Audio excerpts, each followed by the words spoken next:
Welcome to Vape News Radio, the voice of vaping. In each show, we share the latest about regulations and things you need to know, plus upcoming conferences and fests, along with interviews with the movers and shakers in this fabulous vape space.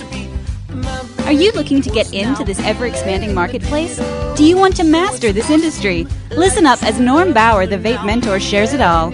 And here's your host, Norm Bauer. Hello and welcome to Vape Radio, the voice of vaping, and this is show number 85. I'm Norm Bauer with Vape Mentors. We hope that 2017 is starting off with a bang as we enter this brave new world of vaping. We have some great information to share with you today. Our supporters for this show include Vibe, the Vape Industry Business Exchange. If you are a vape shop and want to tap into the collective buying power of hundreds of shops, visit vibe4vape.com. That's Vibe, the number 4, vape.com.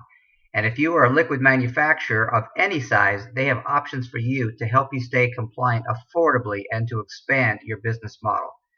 We're also sponsored by the Keller and Heckman e-Vapor Legal Symposium, which took place a few weeks ago in Washington, D.C. We brought together 10 attorneys, including one from China, plus 8 industry leaders, and over 2 days, we filmed 10 hours of great insight to offer you. Contact me at norm@vapementors.com for information on how to get your own copy. When I started into vape space in 2013, it was an industry run by amateurs. I'm not sure you could even call it an industry at that time. It included about 1,500 vape shops throughout the country selling mods and products that by today's standards were pretty primitive. And liquids, there were an estimated 500 different brands on the market at that time. If you wanted to make your own, go for it. No one there to stop you. No one there to question what was in it. Very few manufacturers here in the U.S. even thought about anything outside our own borders. Why should they? There was lots of low-hanging fruit right here. The biggest government issues at that time were local cities that were sometimes a pain in the neck to deal with since they compared vape shops to tobacco. Not in my backyard was their position, and some cities required special use permits and others gave in to this new type of business. In 2017, and from now on, it's a whole new story. Regulators are watching us with scrutiny we could never imagine. The deeming regs are just the tip of the iceberg, and the war isn't over yet. Today's show will be an eye-opener since you will get a deep, deep dive into the vape market overseas. David Ettinger is a partner with the Keller and Heckman law firm in Washington, D.C. He was one of the presenters at our recent e-liquid symposium, and I was spellbound by the information he shared. He's lived in Shanghai for 4 years and follows the market there on a daily basis. When I set up this interview, David asked how long we'd need, and I told him that most shunts run 15 to 25 minutes. Not in this case. There was so much information to cover that I asked him to keep going and we'd create a part 2, and that's exactly what we did. Today is part 1, which speaks to the Chinese market primarily. Vape Radio show number 86, which follows, expands into Japan, Korea, the Philippines, Malaysia, Australia, Russia, and other areas as well. But let's begin at the beginning. Sit back, but take notes, since you are going to get a brain dump of the Chinese and Asian vaping market, and maybe even some insight on how you can profit from it. David, let's take it away. Hey everybody, welcome back to Vape Radio. This is Norm Bauer, the voice of Vapor, and as you all know, I love interviewing people that I consider to be thought leaders in the industry. And as we've seen this vaping industry change over the years, it's no longer a ma and pa in your backyard type of industry. It's an international business with international implications. And of course, many of those implications originate and are formed overseas in China. And for those of you who are listening in China, you know what I'm talking about. Well, a few weeks ago, we held this high-level vaping symposium in Washington, D.C. that was sponsored by Keller and Heckman, and I have a lot of respect for Keller and Heckman. They are truly leaders in the e-liquid and e-vapor business, and one of the gentlemen who was there as an instructor, not in person, but over the telephone, was a gentleman by the name of David Ettinger. So I have David on the phone today, and he is calling from the Shanghai office. So David, welcome to Vape Radio.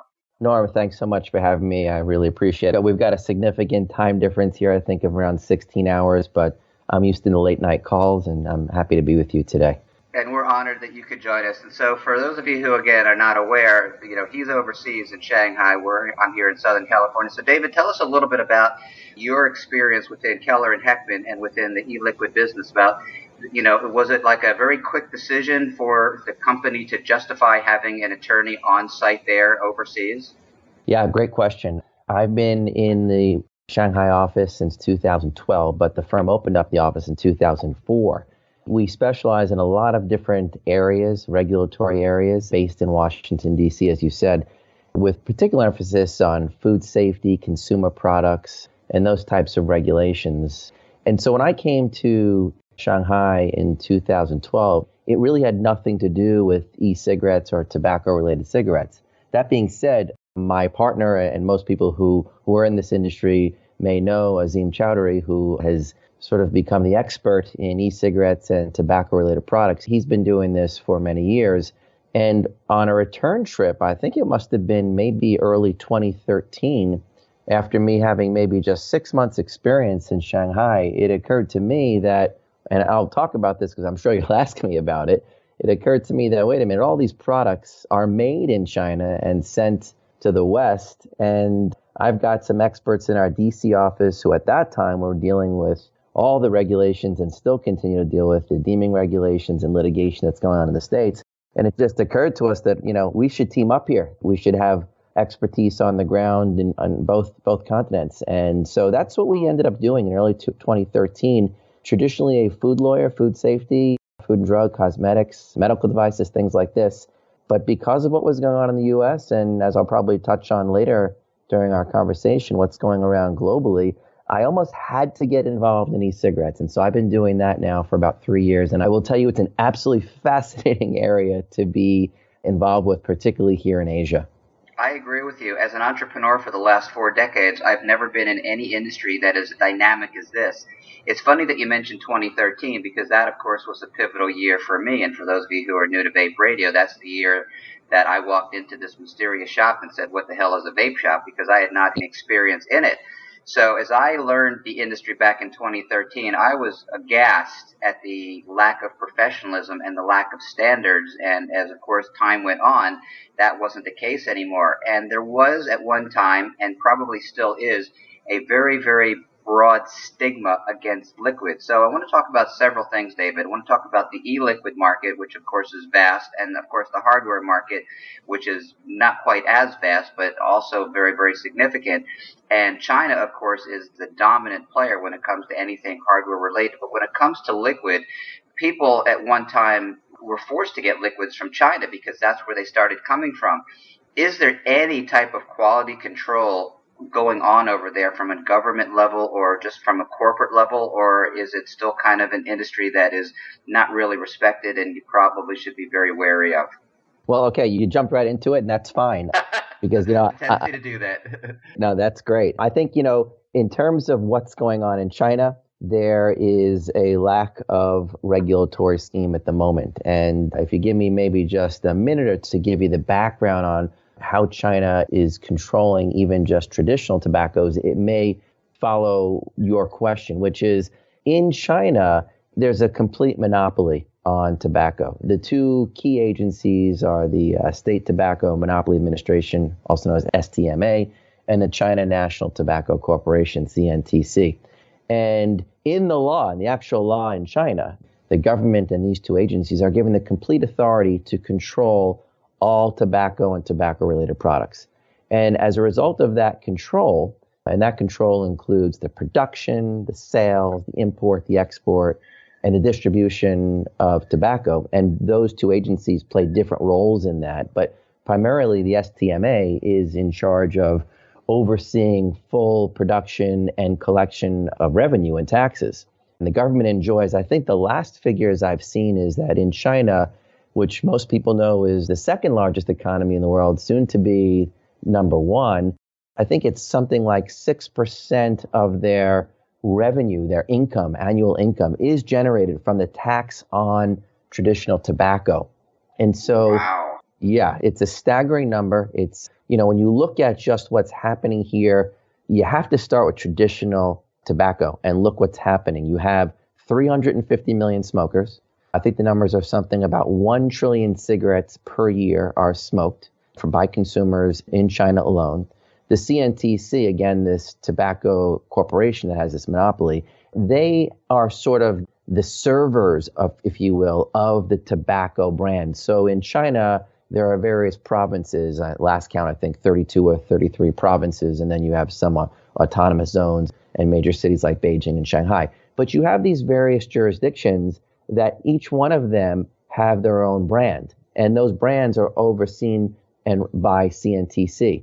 And if you look at the top 10 global brands across the world, 7 out of the 10 are CNTC brands, that being their various provinces. We'll talk about provinces probably like Shenzhen in a minute, but that's an example of the size of what we're looking at. So it would be, by analogy, it would be if the US FDA had complete control and authorization of all pharmaceutical companies and generated the revenue from all the drugs sold in the United States. It's that big of an entity. And again, it's controlled by this monopoly.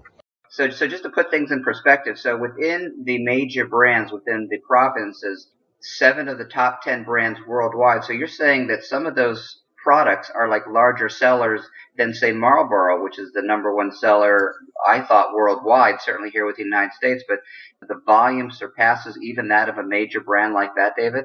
Well, when you talk about the top, I don't have the top 10 list right now in front of me, but 7 of that top 10 are CNTC provincial brands. So wow. The other 3 may be some of the ones you're referring to.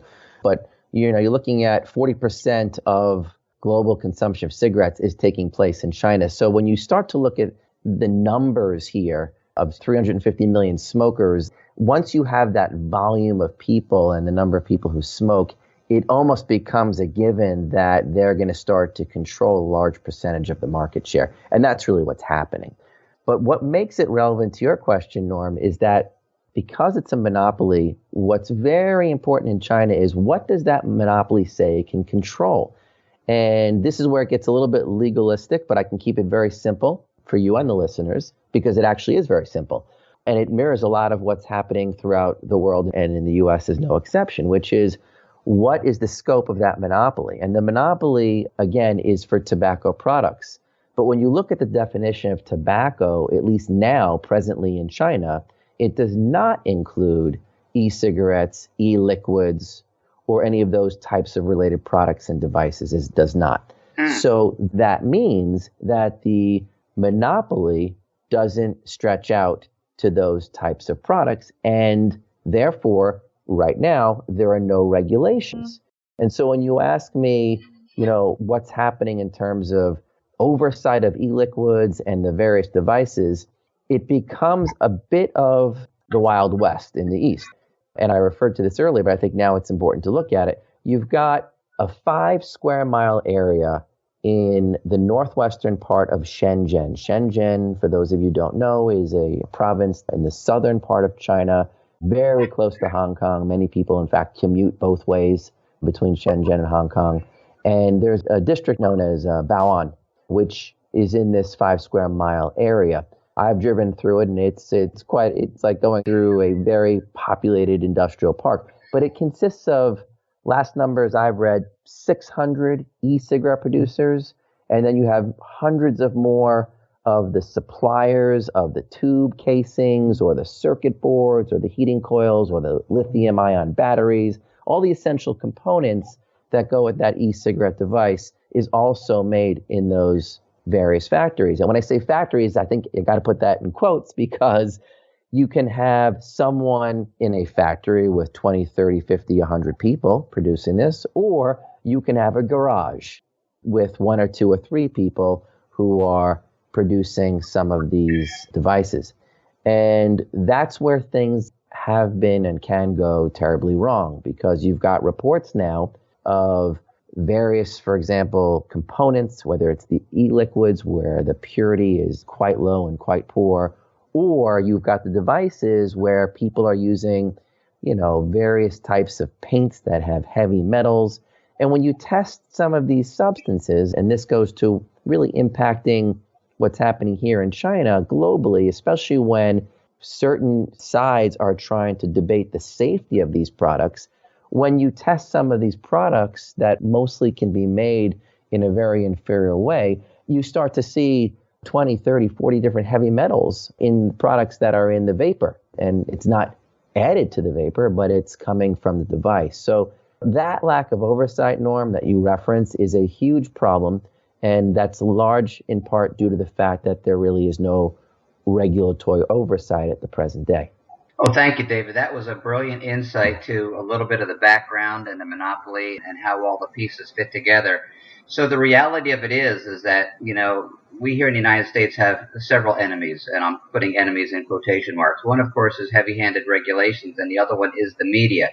And the media loves the stories of things, blowing up and various things like that. And of course, a lot of that is because of user error, but it sounds like the lack of quality control on some of your smaller manufacturers in China is a very legitimate problem. So what, in your mind, right now the e-liquid industry or the e-cigarette industry is not regulated in China? Do you see that lasting for very long, or do you see that it being enveloped into the tobacco fold as we are here in the United States?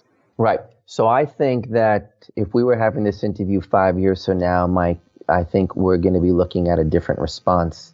And what I mean by that is, yes, I do think that within the next 5 years, if I was at least predicting based on what I see now, and I'll tell you there's a few reasons why I give you this conclusion, I do think that the scope and definition of tobacco in China will expand to the monopoly itself and be covered. And then once you have that happen, then you have no choice but for these officials and agencies to step in, and most likely the smaller players will be asked to shut down because either they will not be able to comply with the specifications and standards that will inevitably be developed in the regulatory scheme, but they won't be able to compete in the marketplace. And then you have the reality that if you do have a monopoly, I'm not saying it's going to work in the same way that it's working now with traditional cigarettes, again, where each province has their own brand. If it does happen the same way, then you could be looking at a scenario where each province has its own e-cigarette type of brand or e-liquid. I don't know. I think it's too soon to say that could happen, but I guess it's in the realm of possibility if you just look at the definition of monopoly. Or the government could allow some of the other players in, because I think also what's happening is the officials here, although 95%, I think I left that number out and it's an important number, 95% of all e-cigarette related products are manufactured in Shenzhen, but it's all going out, okay? And that is changing too. And I really want to talk about that in terms of the popularity of the Chinese consumer. And I will talk about it. I think it's fascinating to see what's happening just in the last 2 or 3 years. But I think you're going to see the authorities having to make a decision if the law is changed to include e-cigarettes under the monopoly. They're going to have to make some decisions in terms of who can stay and who can go. But I think the good news is you will definitely see an increase on safety and product quality and assurance.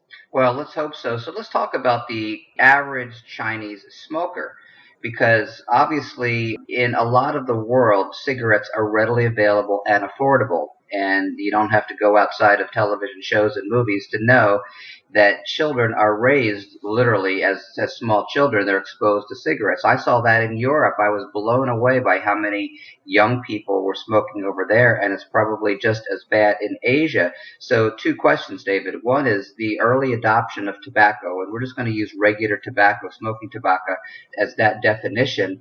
What kind of concentration do we have of that? And then also with the very significant air quality issues over there, because that's a worldwide phenomenon that everyone really recognizes because they did the Olympics several times. Is there a concern about early death just due to the fact that people start smoking so young? And of course, they're exposed to the horrible air quality to begin with. So I know I kind of tacked 2 different questions there at the same time, but I think you can separate them. Yeah, well, I think I just saw a figure the other day that said by 2018, so we're talking a year from now, 1 in 2 smokers in the world will be in China. So that gives you, again, the size and scope of what's happening in terms of the millions, hundreds of millions of people in China who are smoking.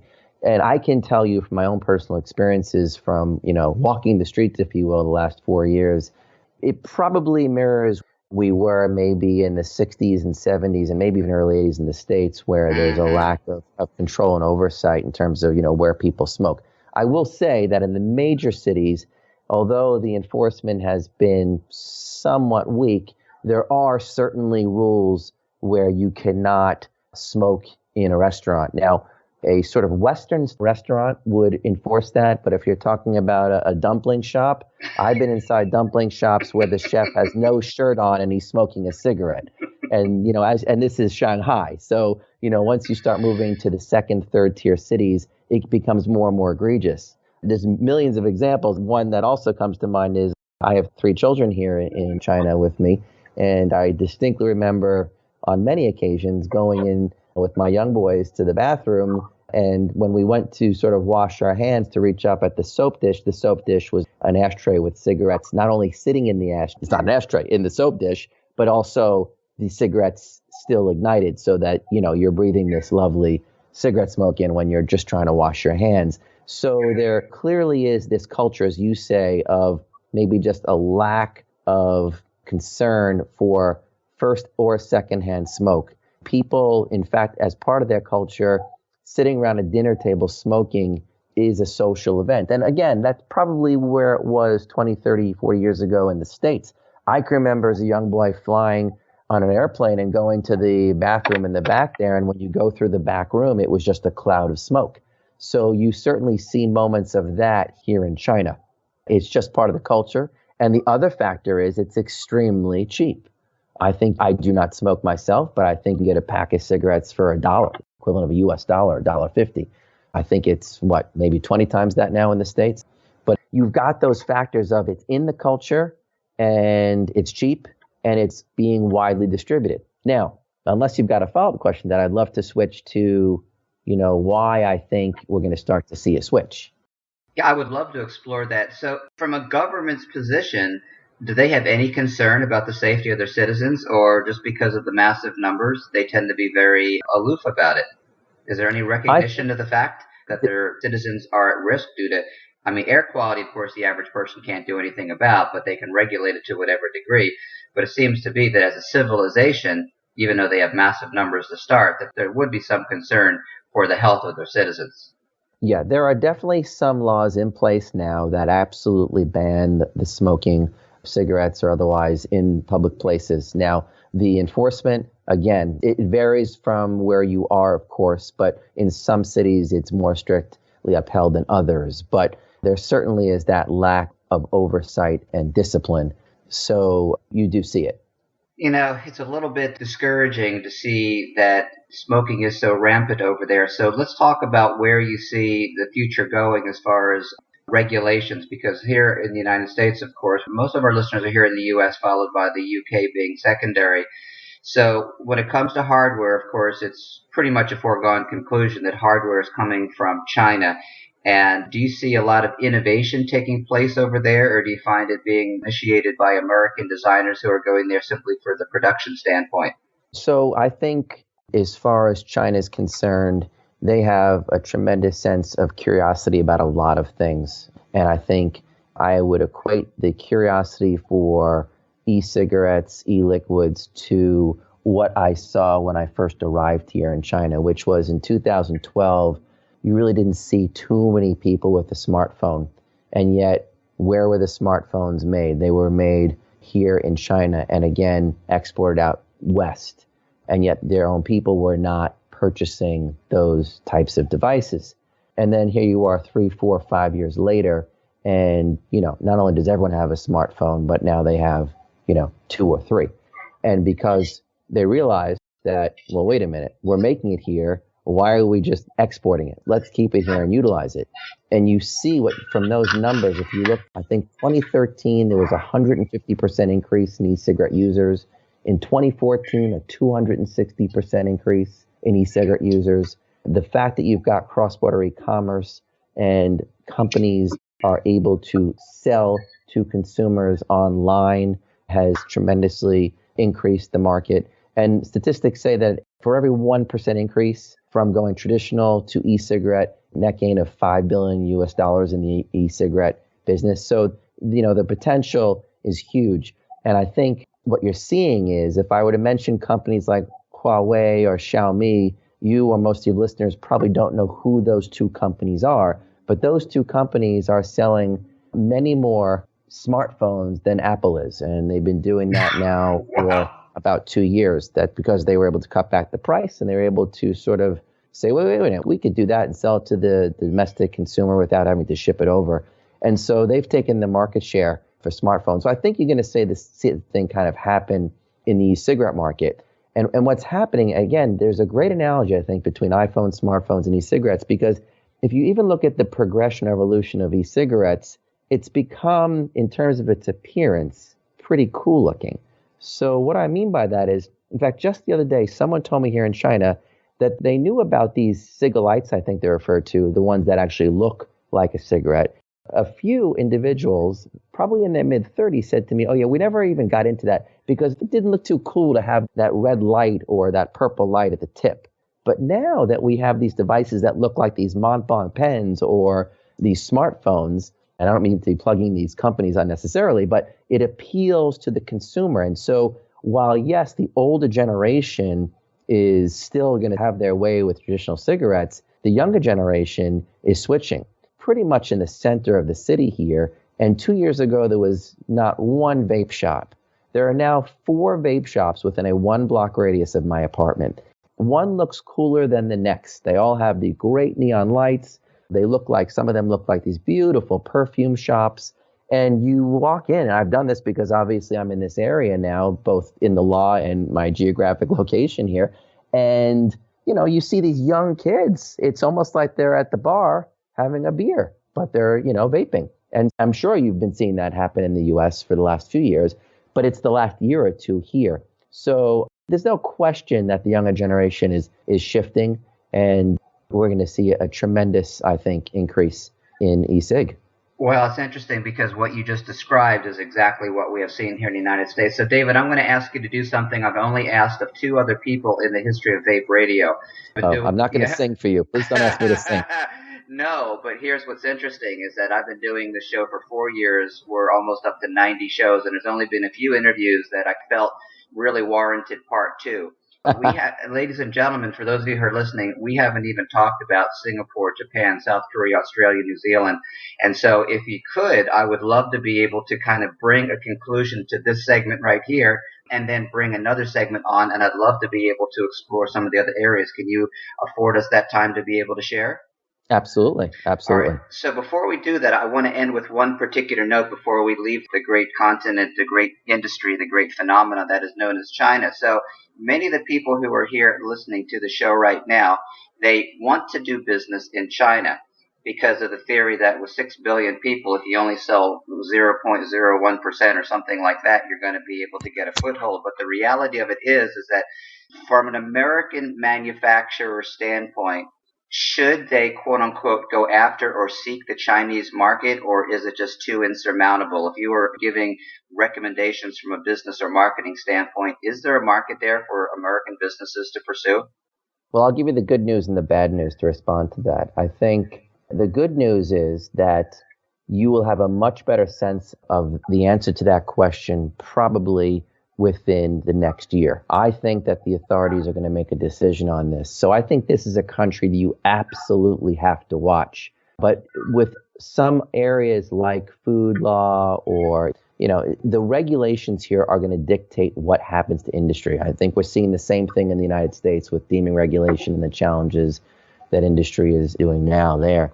So I think you would be crazy not to keep a very close eye on it. I think that if you're in a position to watch it and then see if the authorities keep it outside the scope or take a position that it will be outside the scope of a monopoly and you have a good quality product, then I think, you'd be competing with a lot of players, of course, but there are a lot of people to serve.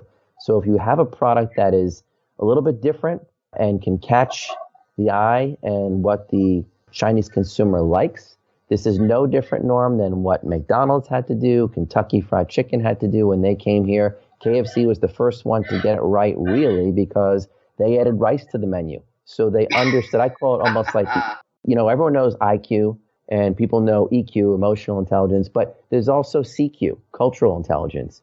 So for those listeners who have been here on many occasions and understand what the environment looks like, those companies will probably do better. And those people will even have people here maybe part-time or full-time, whether watching it or doing other things in the interim. Those are the companies likely to see, because those are the companies that understand that they have to be flexible. Even once the market becomes, let's say, open, and let's be clear, it is open now in that there's no regulations. It's just a question of how much money you want to invest or how big do you want to build your tent, knowing that it's possible the tent can be closed. So it's just a reality of doing business in China. And some people are okay just coming here for a year or two, making a lot of money and leaving. We see that in many industries here. Oh, yeah. So I think it's something to watch and potentially get involved with now, understanding that things could change dramatically. Well, that is fascinating advice, and I concur. I mean, there's no question about it that if you are a serious American manufacturer, you have to think outside the U.S. borders, because we just have too much regulation that's going to be hampering us. All right, so, David, I'm going to go ahead and do what they call an outro here. I'm going to wind this down, and then we're going to be back in just a moment. So, ladies and gentlemen, you heard it here on Vape Radio. This has been an amazing deep dive, and we're talking about a very serious deep dive here into the Chinese e-cigarette and vaping market. And there's no question about it. China is a major leader, and as David alluded to and said, that right now China is the number 2 economy in the world, but not for long. We can't tell you exactly what day it's going to happen, but there will be a day very quickly in the future where China will be the 800-pound gorilla and America will be, unfortunately, taking second place. So we're going to go ahead and bring this interview to an end, and we're going to be back with part 2 in just one moment, so do not go away. This is just the third time that we've done a 2-part interview, and even these two didn't cover it all. I've never had an interview go over an hour, but our conversation was so informative, we just had to keep going. A big note of appreciation to David for his time, especially because we did this call at close to midnight Shanghai time. But for now, that wraps up Vape Radio show number 85, and thanks again for listening. Do you have a topic you'd like to hear, or do you have something you'd like to share? Someone you'd like us to speak with? Send us a note to norm@vapementors.com. But before we leave, I want to offer you all a great opportunity. Would you like to get your product, service, or message in front of our targeted vaping audience? Vape Radio is the number 1 vape radio show in the world with more than 1.3 million downloads since 2014. We were one of the top 10 business podcasts of 2015 on Podbean and beat out more than 130,000 other shows. For just $750, you get your company integrated within 3 different vape radio shows, and we're looking for 2 more advertisers to fill our spots. How about you? Contact norm@vapementors.com. And now we're done. So until next time, vape on.